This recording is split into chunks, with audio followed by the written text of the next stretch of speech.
और आयुर्वेद के लिए ही आप लोग कार्य भी करते हैं, जब इसलिए यहाँ पर आते हैं। मेरा आपसे ये अनुरोध है कि आप पेरी में थोड़ा सा जो भी आप प्रैक्टिस कर रहे हैं या रिटेलिंग कर रहे हैं, शॉप चला रहे हैं, लगभग महीने में इंडिविजुअली या कोई डॉक्टर्स वहाँ पे वेल एजुकेटेड जो हों उनको पिकअप करके कैंप लगाएं।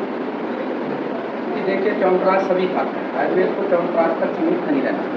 इतनी मेहनत हो रही है, 100 साल से बड़ी कंपनी है और सेंट्रलाइज कैंप लगने से उतना परेशान नहीं होता।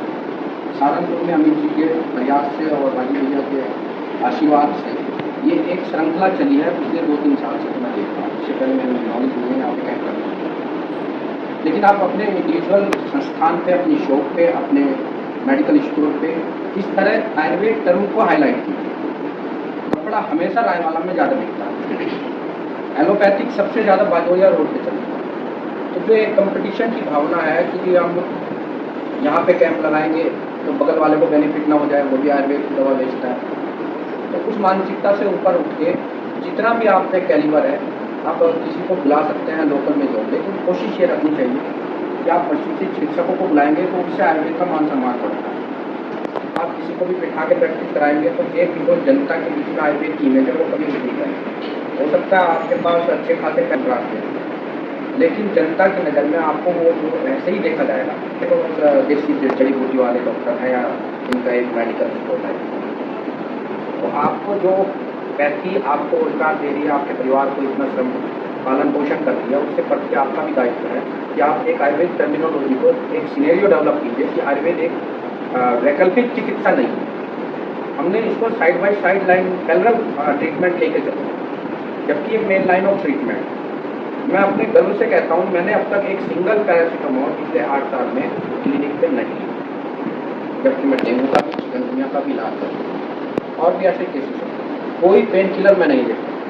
सहारनपुर में मुझे नहीं पता कोई और डॉक्टर इतने गर्व से कह सकता है, लेकिन मैंने अपने पर्चे पे या अपने क्लिनिक के अंतर्गत कोई सिंगल एलोपैथिक मेडिसिन नहीं ली। तो मेरा आयुर्वेद के प्रति एक दायित्व है। जिस डिग्री ने मुझे इतना मान सम्मान किया है कि आप सबके बीच में बैठा हूँ, तो मुझे भी कॉन्फिडेंस इतना आना चाहिए कि मैं आयुर्वेद को ही अपना रहा हूँ, तभी आयुर्वेद मेरे को अपनाएगा। नहीं तो कहाँ राजीव भैया और कहाँ हम तो न्यू कमर है, जितनी हमारी आयु नहीं है इतनी उनका एक्सपीरियंस है आयुर्वेद में, लेकिन उसके बावजूद इनके मुखमंडल से हमारे लिए प्रशंसा के शब्द निकलते हैं। तो शायद वो इसीलिए निकलते हैं कि अमित जी मैं वैद्यनाथ लिखता भी नहीं, कमाल की बात देखिए, मैं स्पष्ट कह रहा हूँ, मैं झूठ नहीं बोलता, मैं वैद्यनाथ लिखता भी नहीं, उसके बावजूद भी हर कैंप में ये मुझे कॉल करते हैं क्या आना भी आप ही कोई है। मैंने कहा जिससे तुम्हारा व्यापार निकल रहा हो कम से कम उसे बुला लो, कि नहीं जी बस व्यापार एक अलग चीज़ है, आना आपको। तो कम से कम ये कहीं ना कहीं ये चीज़ इस स्टेज पे अगर मैं हूँ कि मैं वो चीज़ प्रमोट भी नहीं कर रहा, उसके बाद भी आप मुझे कॉल करते हैं, तो मैं ये समझता हूँ मेरी आयुर्वेद के प्रति जो निष्ठा है, आस्था है, उसी का परिणाम। तो मैं चाहता हूँ जो आप पैसा कमा रहे हैं थोड़ा थोड़ा पेरी में, और उसका मीडियाकरण भी जरूर होना चाहिए, लोगों को पता चले कि आयुर्वेद का गंगों में कैंप लगा है, नकुड़ में कैंप लगा है। अब वहीं का कोई लोकल डॉक्टर पिक कर सकते हैं, जो BMS हो, MD आयुर्वेद हो, MS आयुर्वेद हो, आजकल मिल जाते हैं सब। तो छोटे छोटे कैंप, कोई बड़ा खर्चा भी नहीं है, ये तो वो फॉर्म है BMS, ये बेचारे मंदिर में भी बैठने को तैयार हो जाते हैं, धर्मशाला में भी।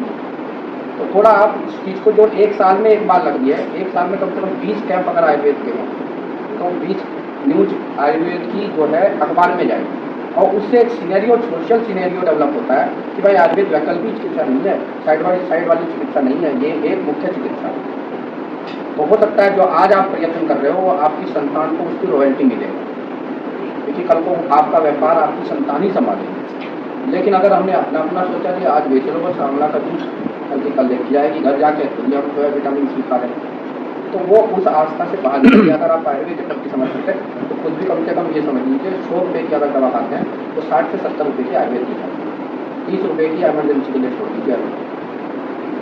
और पर्चा जो लिखते हैं डॉक्टर उनसे भी यही अनुरोध है, और 500 रुपये की अगर दवा लिख रहे हो तो कम से कम 400 रुपये की आयुर्वेद को 100 रुपये की एलोपैथी, उसमें भी रोजी रोटी चल जाएगी। जो लोग कहते हैं ना कि कहाँ सहारनपुर में आयुर्वेद चलेगा, मैं तो सहारनपुर में ही सर्वाइव कर रहा हूँ।